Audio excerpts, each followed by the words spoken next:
Let us see the use of handcuffs during custody in India. It has been stated quite clearly that to handcuff is to whoop harshly and to punish humiliatingly, and that is necessary implicit in Article 14 and 19 of the Constitution, that it is sadistic and demoralizing to humble a man when there is no need to fetter a person's limb. Handcuffs cannot be used to restrict the minimal freedom of the movement that even a detainee is entitled to under Article 19, and Article 20 also prohibits deprivation of personal liberty unless it is done in conformity with legal procedure. Section 220 of IPC states that commitment for trial or confinement by a person having authority who knows that he is acting contrary to the law. Whoever, being in any office which gives him legal authority to commit person for trial or to confinement or to keep persons in confinement, corruptly or maliciously commits any person for trial or the confinement or keep any person in confinement in the exercise of that authority is shall be punished with the imprisonment of either description for a term which may extend to 7 years or with fine or with both.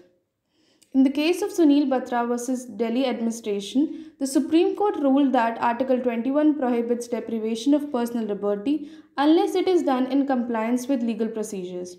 The court ruled that minimal freedom of movement guaranteed by Article 19 of the Constitution to even a pre-trial detainee cannot be curtailed brutally by the use of handcuffs or other shackles.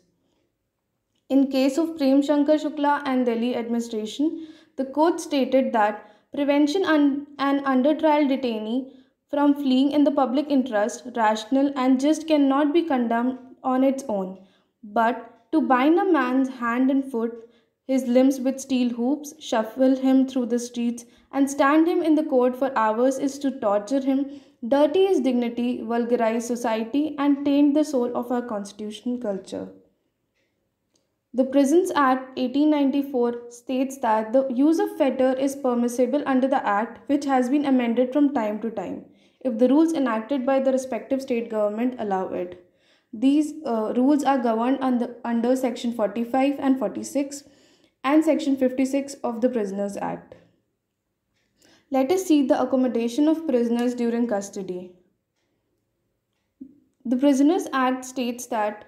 as per Section 4, the state government shall provide for the prisoners in the territories under such government accommodation in prisons constructed and regulated in such manner as to comply with the requisitions of this Act in respect of the separation of prisoners.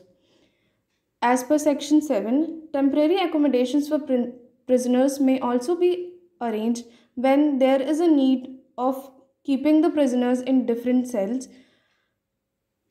The state government may direct for the shelter and safe custody in temporary prisons of so many of the prisoners as cannot be conveniently or safely kept in the prison. The standard minimum rules for the treatment of prisoners states that for the accommodations the rules are where sleeping accommodation is in individual cells or room, each prisoner shall be occupied by a cell or a room by himself. If for special reasons, such a temporary overcrowding, it becomes necessary for the Central Prison Administration to make an exception to this rule. Where dormitories are used, they shall be occupied by prisoners carefully selected as being suitable to associate with one another in those conditions. All accommodations provided for the use of prisoner and particularly sleeping shall meet the requirement of health, climatic conditions and particularly to the cubic content of the air. In all places where prisoners are required to live or work, the window shall be large enough to enable prisoners to read or work. Artificial light should be provided sufficient for the prisoners to read or work without injury to eyesight. The sanitary installations shall be adequate to enable every prisoner to comply with the need of the nature. Adequate bathing and shower installation shall be provided. All part of an institution shall be used by prisoners shall be properly maintained and kept clean at all times. Let us see the rules that govern separation of prisoners. As per the Prisoners Act 1894, Section 27 states that in a prison containing female as well as male prisoners, the female shall be imprisoned in separate buildings or the separate parts of the same building. In a prison where male prisoners under the age of 15 are confined, they shall be separated from them who have arrived at the age of puberty from those who have not. Unconvicted prisoners shall be kept apart from the convicted criminal prisoners, and civil prisoners shall be kept apart from the criminal prisoners. Section 28 states that, subject to the requirement of the last foregoing section, convicted criminal prisoners may be confined either in the association or individually in the cells or partly in one or the other. Solitary confinement under Section 29 states that no cell shall be used for the solitary confinement unless it is furnished with the means of enabling prisoner to communicate at any time with an officer of the prison, and every prisoner so confined in a cell for more than 24 hours, whether as in punishment or otherwise, shall be visited at least once a day by medical officer or medical subordinate. The similar rules are stated under Standard Minimum Rules for the Treatment of Prisoners, which states that the different categories of prisoners shall be kept in separate institution or parts of the institution, taking account of their age, sex, criminal record, and the legal reason for their detention and the necessities of their treatment. Let us see the rules that govern escape from custody.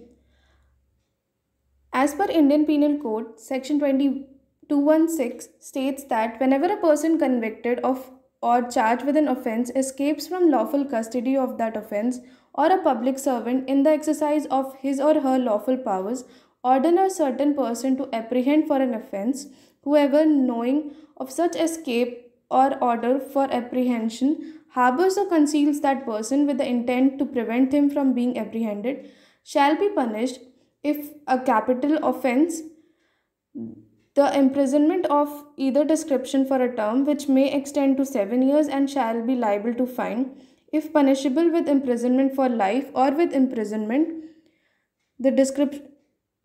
he shall be punished with an imprisonment of either description for a term which may extend to 3 years with or without. And if the offence is punishable with imprisonment which may extend to 1 year and not to 10 years, shall be punished with an imprisonment of either description provided for an offence which may extend to 1/4 part of the longest term of the imprisonment provided for such offence, with or without fine. Section 60 of the Code of Criminal Procedure 1973 states that if a person in lawful custody escape or is rescued, the person from whose custody he escaped or was rescued may immediately pursue and arrest him in any place in India. The provision of Section 47 of the CRPC applies to arrest under subsection 1, although the person making any such arrest is not acting under a warrant and is not a police officer having an authority.